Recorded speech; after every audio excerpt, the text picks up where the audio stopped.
recently, the federal EEO enforcement agencies have made it a focus to try to address the wage gap. And so EEOC and OFCCP have picked up that mantle and are pursuing pay equity claims. Both of them, both agencies, have addressing the wage gap as one of their primary goals and objectives, part of their strategic plans.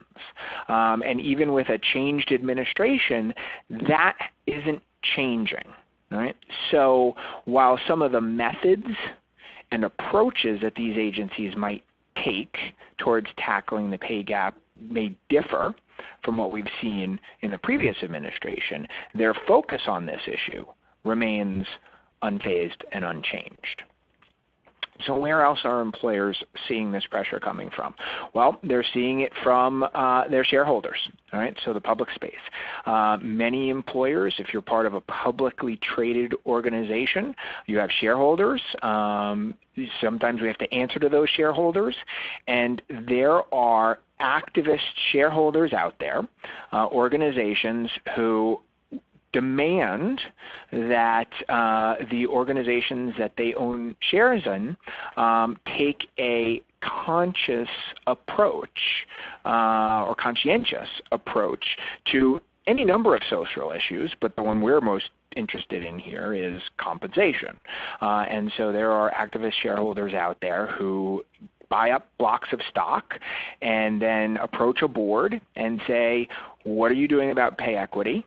We want to know. We want to see you do more. And oh, by the way, if you're not interested, then we're going to put a vote to your shareholders to compel you to do something about this. And that obviously is not the enviable place to be in if you're a board. So this shareholder activism in turn spurs on activity within the organization, and the board says to the CEO or the top brass in the organization, hey, what are we doing about this? What can we do to get these shareholders off of our back? All right? So you're seeing pressure from that standpoint. Something we're going to spend a fair amount of time on today is a overview of increased state activity. All right? What we're seeing is that there are a number of state law initiatives that are underway, either with legislation that has recently been passed or is in the process of being passed or has been introduced in state legislatures to address this issue. And the states are sort of labs, right? They're incubators for ideas of how the pay equity gap or the pay gap might be addressed. And you've seen some of this in things like bans on salary history inquiries. And we'll talk a little bit about that. More robust statutes with regard to causes of action for pay discrimination. All right, so the states are trying different things to see if they can compel employers to act by creating greater risk for them on a litigation and liability front. And then there's the publicity angle of all of this, right? So in the last year or so, we have seen a grassroots movement arise around the issue of how women are treated, right? So this Me Too movement has generated increased visibility to not just sexual harassment and imbalances in power in the workplace, but also what it means with regard to equal pay. Right? So one of the ideas around sort of this power imbalance is the idea that women's salaries have been artificially suppressed over the years. And there have been some high visibility activities that have taken place over the last year or more that actually show this. Some of the most notable ones are the U.S. women's soccer team demanding parity when it comes to pay with their male counterparts. Their argument being, we generate just as much revenue and frankly we're more successful, so why shouldn't we be paid as well as our male counterparts?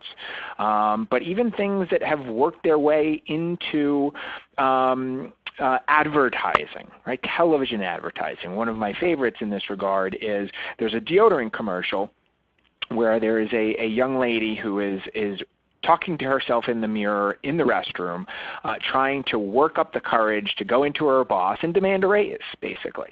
And it's really cleverly done, and it's funny, and you see all these different strategies she's thinking about deploying, and then she realizes all of a sudden that she's not alone in the bathroom, and another woman comes out, and the other woman cheers her on.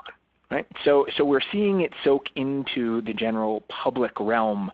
So these are not issues that are sort of whispered about anymore. They are front and center. All right? So as you can see, as an employer, right, you're seeing pressure to deal with this from any number of directions. Right? If one isn't going to put pressure on you, the other is. And in many cases, a lot of employers are facing these pressure points all at the same time. All right? So there's clearly an impetus. There's incentive for organizations to start to address this. So what we're going to do with the remainder of our time is we're going to talk a little bit about the current legal landscape. So we'll look at things from a federal perspective. We will zero in for a few minutes on those of you who are federal government contractors and subcontractors and see how OFCCP is addressing this issue. And then what we'll do is we'll spend the balance of our time talking about some of these state law initiatives and what you should expect or anticipate from them, and then wrap things up with what's probably the most important part of the discussion, and that is, what are the key takeaways, right? You've got all this pressure, you've got all these laws, you've got all these issues arising. What is it that you can be doing about it? Okay? All right, so let's jump into the federal landscape. Okay, so I mentioned before that there are essentially 3 statutes on the federal books that address the issue of equal pay. All right, so the first is the Equal Pay Act. Right, so this was an amendment to the Civil Rights Law, which basically prohibited discrimination on the basis of sex. Right? And so it basically says equal pay for equal work. Right? So that's sort of your benchmark. This particular statute, some have argued, has not been particularly effective at addressing the issue of gender-based pay discrimination. And largely the reason for that is because a plaintiff, to make out a claim under this statute, has to do a pretty good job of demonstrating that she is performing the same job as whoever she's comparing herself to. All right? So there's a relatively narrow prescription under the statute for who is comparable. All right? But the other thing that the Equal Pay Act does is the Equal Pay Act says that an employer can defend a claim of pay discrimination, right? It has an affirmative defense to such a claim if it can show that it has basically any other reason other than sex for the difference in pay. So the idea of judging the good or badness of the explanation really is irrelevant under an EPA Act claim. So in other words, really any other reason than gender will suffice. Now, we've recently seen some case law out of the Ninth Circuit that suggests there needs to be some business justification as well to the reason, but that's not written in the statute. So there's a question as to whether or not that Ninth Circuit ruling would stand if it were to make it to the Supreme Court. So in any event, the Equal Pay Act has been a not as effectively utilized tool from a statutory enforcement standpoint because of those 2 limiting factors. Title VII is a bit broader in that, A, it protects a number of different characteristics, not just gender. We would throw race in there as well. And so under Title VII, you can't discriminate on the basis of race or gender in any of the terms or conditions of employment, and that would include compensation. And under Title VII principles, we have a little bit of a loosening of the standard of who can be compared to whom, but also we start to see a job-related and consistent with business necessity standard with regard to explanations for differences. Right? So that's a little bit looser for employers to deal with. Right? It has to be job-related. So Title VII gives potential plaintiffs a bit more flexibility there.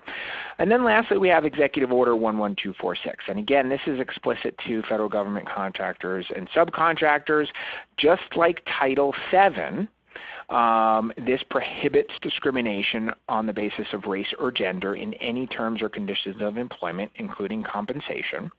However, we do not have much in the way of a body of case law interpreting how this law is to be interpreted, and that's because, as many of you know, in the government contractor space, the OFCCP and private litigants rarely are in court.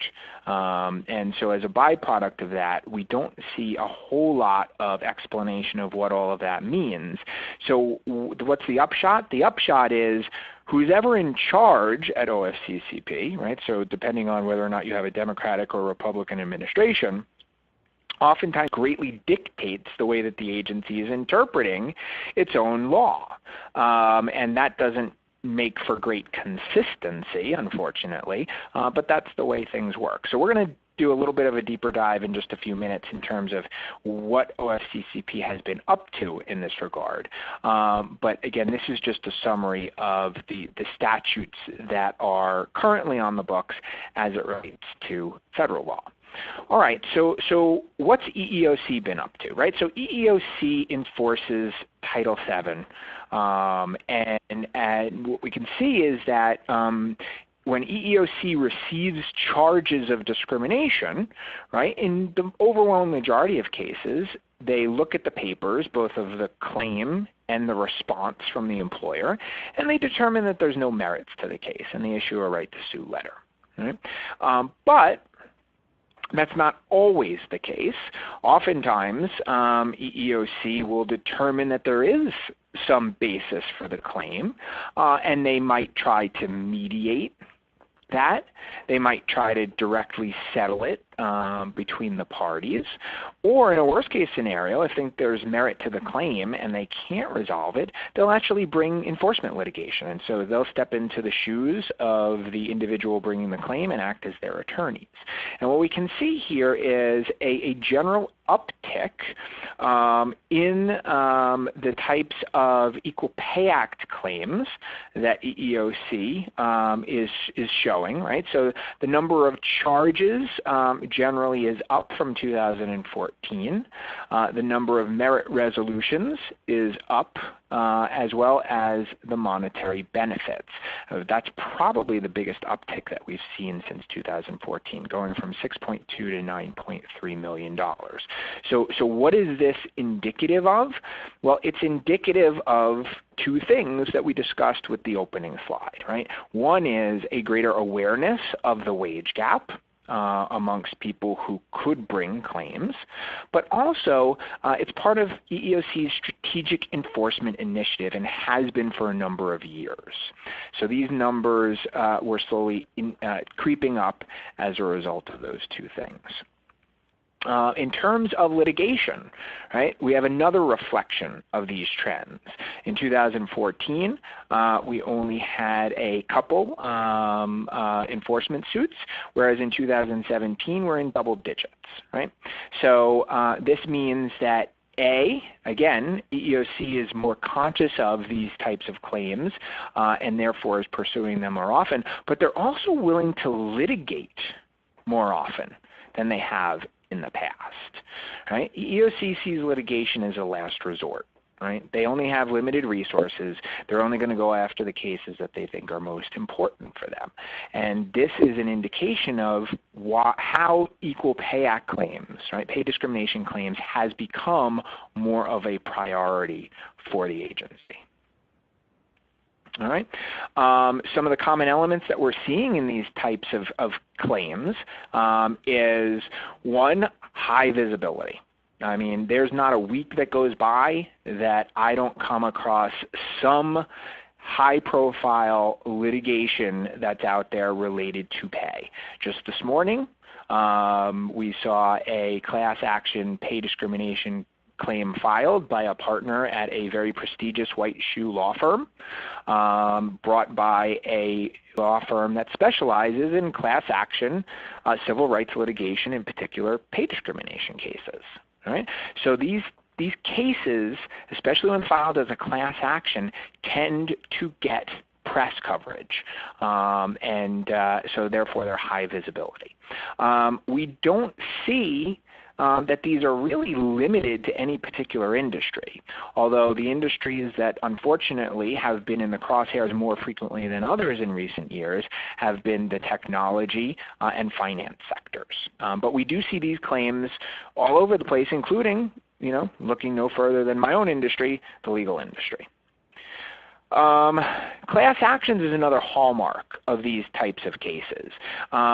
Individually, a plaintiff might bring a case and it may only be worth a few $1,000s, some tens of thousands of dollars, not necessarily something that is going to really make a plaintiff's lawyer salivate. However, if they can band together and create a class claim, then the potential liability increases exponentially, and that's where you get plaintiffs' attorneys much, much more interested. And at a time when, in recent years, wage hour litigation has been ripe, especially in certain places in the country like California, New York, Massachusetts, etc., what we're seeing is that those same lawyers are not only looking at wage payment issues, right, violations of the wage payment laws, but they're also looking for pay equity issues, right? Is there a pay discrimination claim that they can tack on? All right, so class actions are also a notable hallmark here. And then there's the settlements. The overwhelming majority of these cases get settled, and they tend to get settled for big dollar figures, six or seven figures. Okay, so again, we talked about how pay discrimination claims can be brought through Title VII or OFCCP, as well as the Equal Pay Act. So let's talk a little bit more about OFCCP. So OFCCP, for those of you who are not in the government contractor space, right, this is the agency that enforces the affirmative action regulations. So for any business that is doing a fair amount of work for the federal government is going to be subject to this agency's jurisdiction. And the way that they deal with their mission is through affirmative audits of employers in this space. And so what they'll do is they'll pick out a certain number of contractor establishments during the course of any fiscal year, audit them, and really review top to bottom all of their employment practices and procedures with a heavy, heavy reliance on statistical analysis, looking at data. All right. So in these audits, one of the things that the OFCCP looks at is compensation. And this has been a major focus of OFCCP for the last 9 or so years. Under the Obama administration, it was the top priority for OFCCP, is to look for pay discrimination and try to address it, thus incrementally shrinking the wage gap. And so we saw the fruit, if you will, of that labor really come out in just the last couple years, where a lot of legwork was done at the early part of the Obama administration, and the results have come out at the very end or even the beginning of the Trump presidency. So last year we saw $23 million in settlements to settle charges of discrimination brought by OFCCP in these audits. And that really doubled the amount that they had collected just in the year before. And many of these settlements involve pay. Right? So we've seen a significant uptick in the number of claims brought by OFCCP and the number of dollars brought back to resolve those claims. Right? And that's a byproduct of OFCCP's focus in this space. So what does that focus look like? Right? So I mentioned before that while EEOC and OFCCP remain focused on pay equity, we just may see some of the strategies deployed by those agencies shift in a new administration. But at least at present, OFCCP is working under a framework that is outlined in what's referred to as Directive 307. So this is not a regulation. This is not a law. This was an internal directive issued by the director of OFCCP, formerly Pat Hsu, and in that directive, it basically lays out for the agency, right? So it's an internal document, how it is they are supposed to approach trying to identify and remedy pay discrimination, right? And basically, thumbnail sketch of Directive 307 is 307 replaced an older set of guidance that the agency had issued under the Bush the Younger's administration, which basically clearly delineated exactly when pay discrimination existed, so it defined it analytically, and how the agency would remedy those situations. The administration under Obama decided it was too restrictive.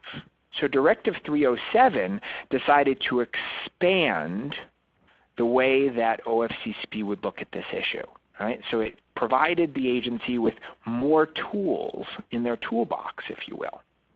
And what they were looking for is not just systemic issues, although they're happy to identify systemic issues, but they're also looking for smaller group size issues, ones where they don't necessarily have any evidence of intentional discrimination, and also they sort of left the reservation in terms of a concept around similarly situated. In an older version of OFCCP, they would only compare people who were similarly situated, which was a narrow definition in terms of who was comparable. Under Directive 307, OFCCP has said we're going to do an independent and unique analysis for every employer's workforce that we audit to determine who is comparable. And they moved from similarly situated employee groups to a concept called pay analysis groups. And by doing that, what they did is they created larger sample sizes that produced more statistical indicators to investigate. And they would spend a lot of time and effort investigating those. They would introduce complicated and sophisticated statistical analysis to what they were doing in the form of multiple regression and other types of analyses. And ultimately what they found was more frequently they were arriving at substantial indicators of pay discrimination. And they felt that they didn't need evidence of intentional discrimination. Just having a statistical disparity was sufficient. And so what we saw was the agency issuing notices of violations alleging pay discrimination more frequently and more aggressively, pushing the envelope in terms of what they thought was actionable pay discrimination. Now, Directive 307 is still on the books, right? So that's still the playbook by which OFCCP is using. However, what we're seeing is that the Trump administration and leadership within the EEO enforcement agencies, including OFCCP, are rethinking how far to push the envelope. And really what it comes down to is this. Under the Obama administration, OFCCP was interested in pioneering new cases, new theories under which they can claim pay discrimination. Under the Trump administration, the philosophy differs in that they're not going to look to expand the law, right? They're not looking for novel legal theories to float. They're going to enforce the law as it exists and as it has been interpreted by the courts up to this point. Right? So they don't see it as their mission to sort of to expand out the legal protections in this particular space. But that being said, we know that they're going to continue to focus on pay discrimination. And so we're seeing it in our practice day in and day out. Current audits that are with the OFCCP, the first question that we get in almost every instance is, tell us about your pay systems, show us your data, we want to do an analysis, and we'll come back to you with any questions that we have. All right. So for the time being, Directive 307 sits on the books, and the agency is to some degree adhering to the principles of that directive. I will tell you there has been some rumor and speculation that the agency is going to remove Directive 307 and either not replace it at all or replace it with something different. A couple months ago, we thought that rescission was imminent. It hasn't happened yet, so we're uncertain as to its fate. But I can tell you whether it exists or not, OFCCP will continue to focus on issues of pay discrimination in their audits. One other development on the OFCCP front I'll mention quickly is that the agency did issue a directive earlier this year with regard to the issuances of notices of violation. Right, so when the agency concludes that discrimination has taken place, it issues a notice of violation, tries to get voluntary conciliation with the employer, but in the absence of that, they can pursue the claim in court. Under the Obama administration, the decision as to whether or not to issue that notice of violation was left to the individual districts and regions. Under the current administration, with a new directive, as I mentioned, that was issued a couple months ago, the national office will review every single case where the local office wants to issue a notice of violation. And these district offices, before they can issue the notice of violation, even if they're green-lighted by the national office, they have to issue what's called a predetermination notice first, which affords the employer an opportunity to rebut the allegations at an earlier stage. And so this kind of folds nicely in with this concept of the agency not wanting to push the boundaries of law. Right? So if there is a particular office of the OFCCP who thinks that they've got sort of a novel case and they want to pursue it, the national office is probably going to put the kibosh on that and not permit them to pursue it. Right? So that's the latest, greatest from the federal side of things. Now what we're going to do is we're going to pivot, and this is where we're going to spend the remainder of our time on what's going on a state level. Okay, so we've seen a rash of laws go into effect over the last couple years related to pay equity in a number of states, and those states tend to be the more progressive states. And so California, New York, Massachusetts, Oregon, Maryland, New Jersey, there's a whole raft of these states who have issued statutes. So they're out there, right? These states, as I mentioned before, are the labs for new ideas about how to attack the gap. And there are a couple themes that have emerged from these statutes. While every statute is different, some more dramatically than others, all of these statutes have, in many instances, common themes.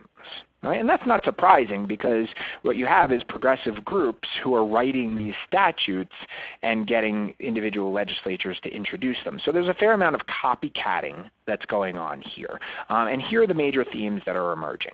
First, we're seeing an expansion of who can be compared to whom.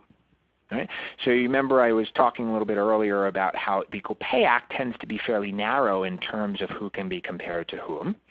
The state laws are expanding on that and saying, you know what, people don't necessarily have to be doing the exact same job as somebody else in order to claim that they're being paid discriminatorily when compared to that person.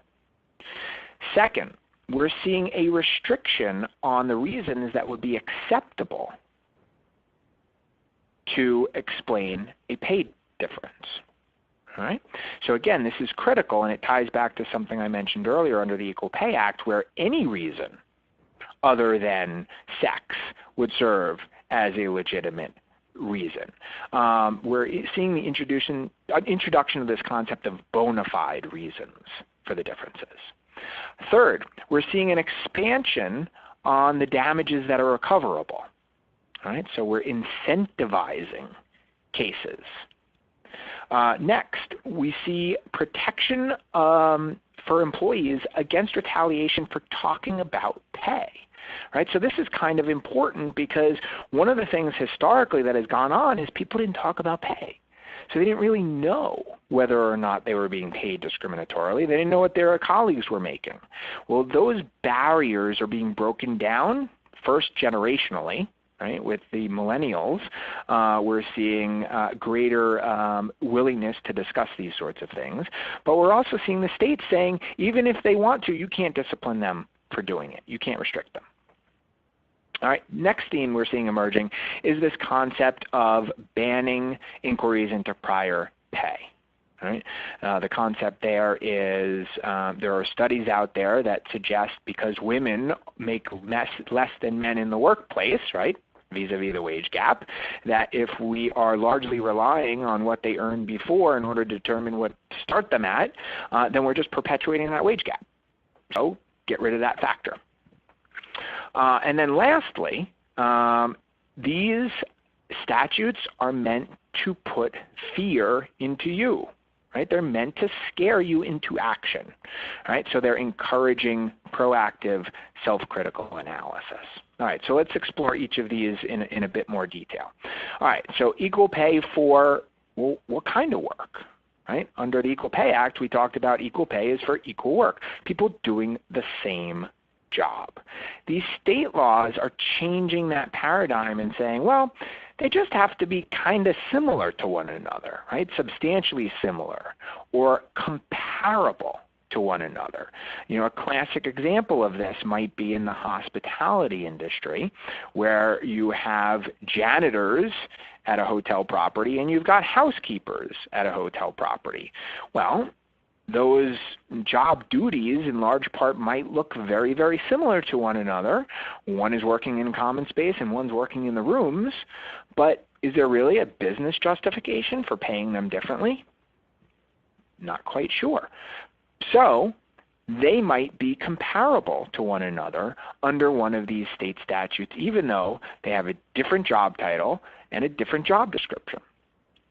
All right, so what does this mean? It means that you need to be thinking about, well, not just people in the same job classification, but are there multiple classifications that could be looked at together that increases your risk, but it also makes you think about, well, what kind of units of analysis am I dealing with here?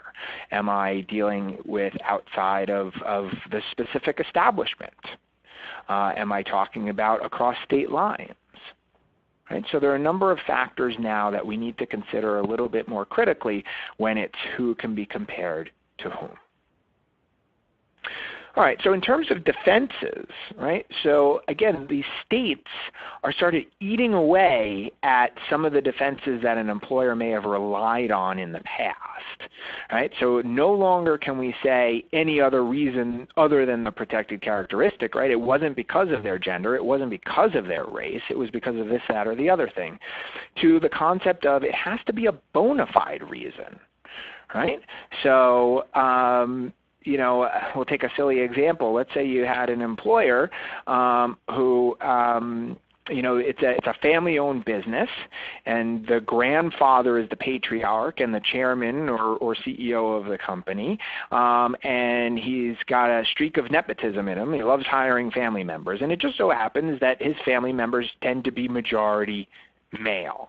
And when we bring in a family member, well, you know what, we're going to pay them more because, frankly, I don't want to hear my nephew complaining about it or my grandson complaining about it, so I'm going to pay them more, right? Well, what if they're doing the same job as a female comparator? Under a Equal Pay Act claim, the nepotism explanation may have been sufficient.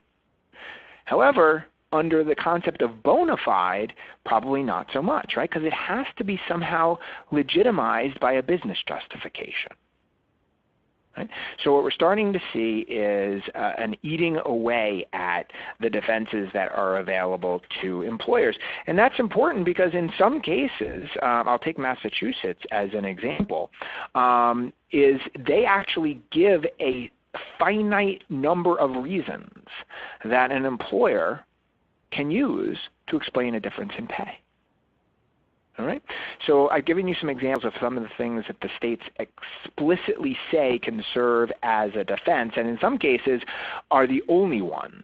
Seniority systems, merit-based systems, systems that measure productivity or quality of production, geographic location, different shifts, certain jobs may require travel, etc. So not everything will serve as a defense. That's the major takeaway there. Damages. All right.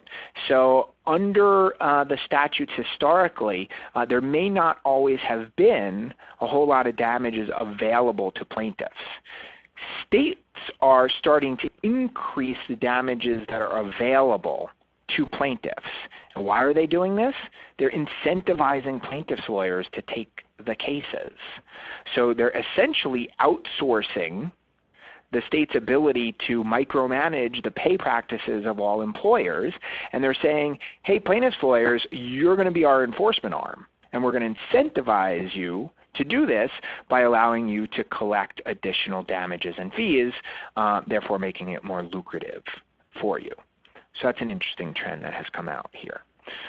Another one of these trends is this pay transparency concept, right? So historically, certainly when I started working, most employers had policies that prohibited employees from talking about their pay. All right? Now, there was a carve-out under the National Labor Relations Act that said that that was not permissible because it impacted employees' abilities to exercise their Section 7 rights, right, to complain about terms and conditions of employment. But supervisors, non-union covered employees, or applicants for that matter, could be retaliated against in theory on the basis of discussing their pay.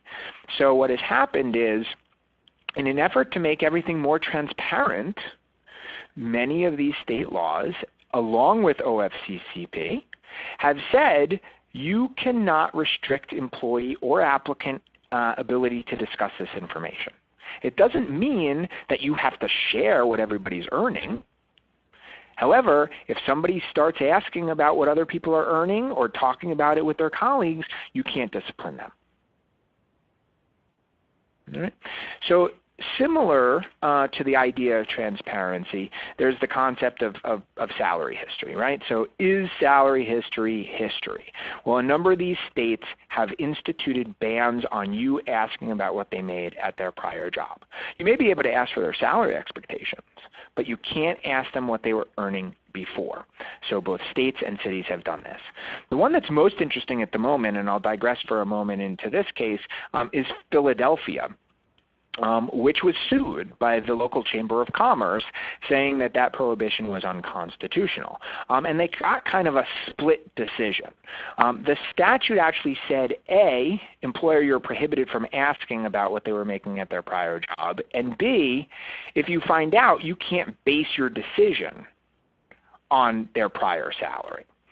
So the court split the baby on this one. The court said, yes, it's unconstitutional for Philadelphia to prohibit you as an employer from asking the question in the first place, but it's not unlawful, it's not unconstitutional for them to prohibit you from acting on it, which basically, while it seems like a victory perhaps for quote-unquote freedom of speech and the employer ability to get that information, if they can't rely on it for basing a pay decision, then really it's no victory at all.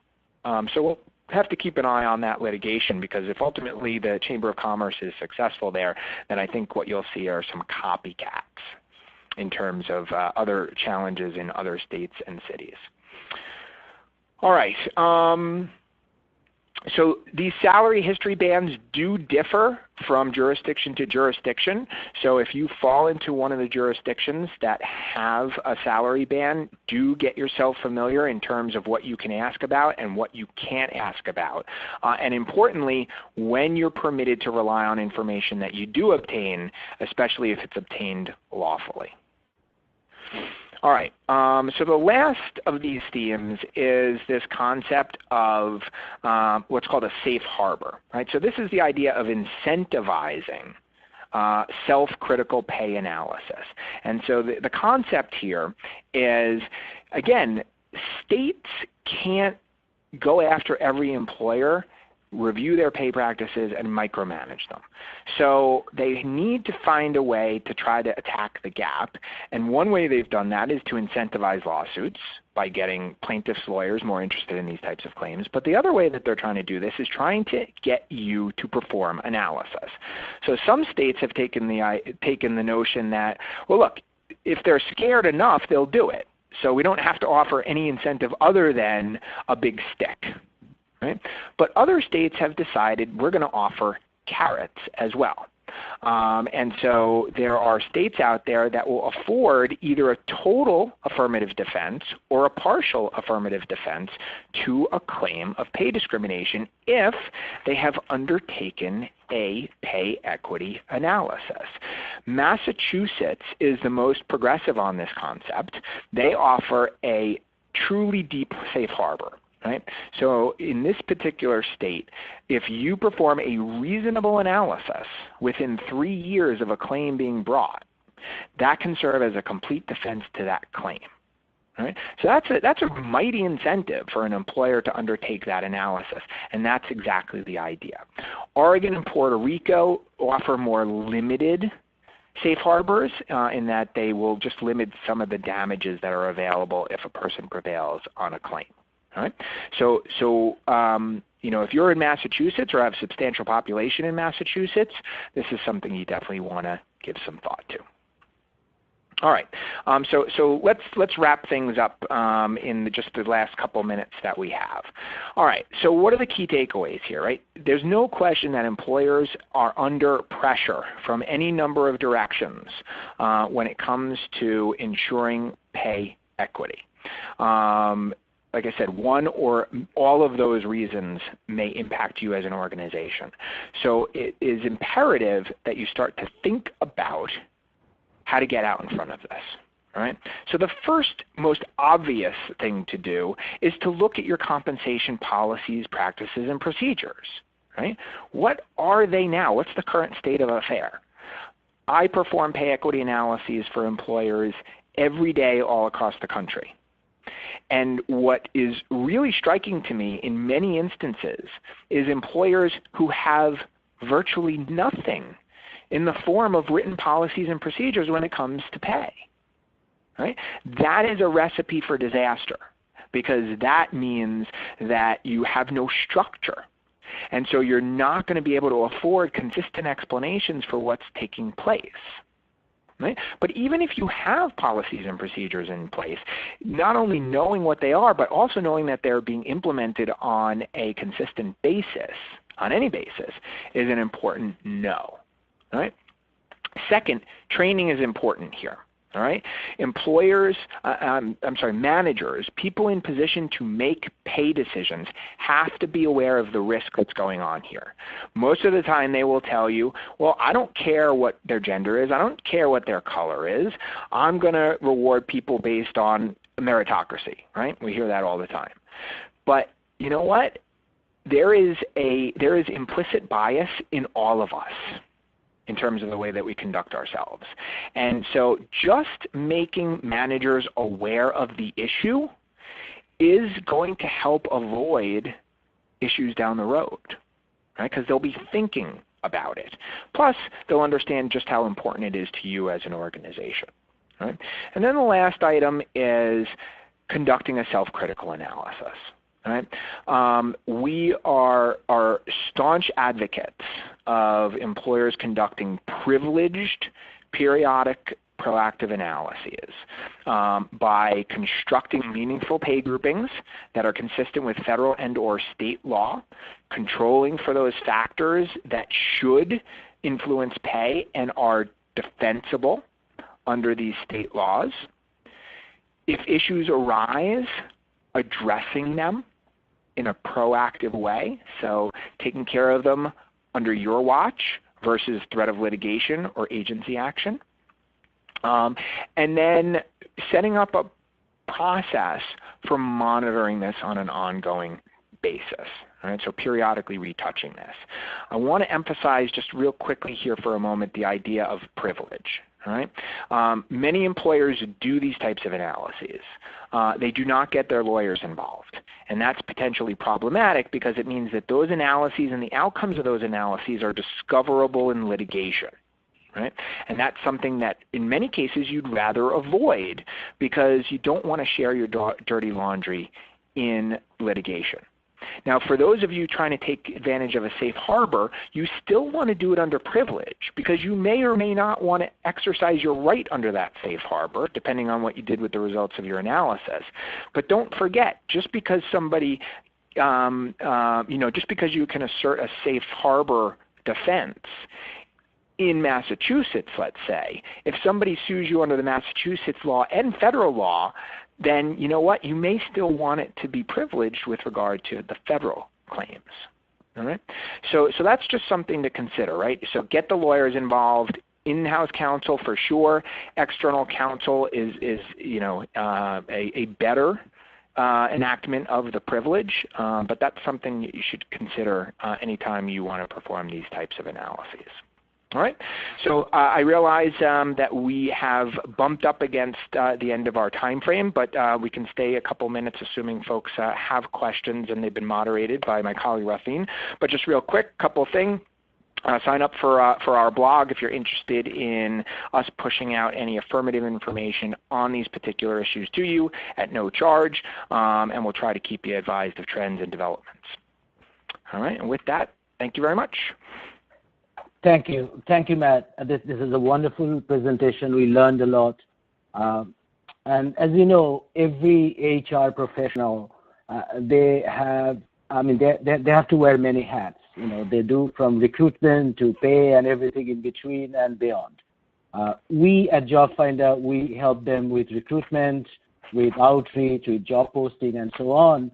But we want to make sure that we help them in every facet that they face, and for people like you and others are here to help them with pay, with engagement, and that's why we have these webinars and we give them access to you.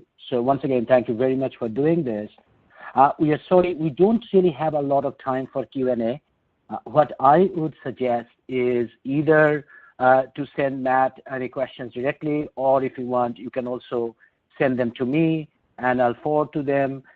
We will have the presentation for you. We'll send it out to you. We'll have a recording of it without the introduction, my introduction in the beginning, to save you time. So you can review that with your colleagues, and hope we will see you soon in our next webinar, and we'll be in the meantime in touch. And Matt will be happy also to take any questions later on. So thank you very much for giving us an hour of your valuable time. We are honored for that, and we hope to see you soon. And that concludes our webinar today.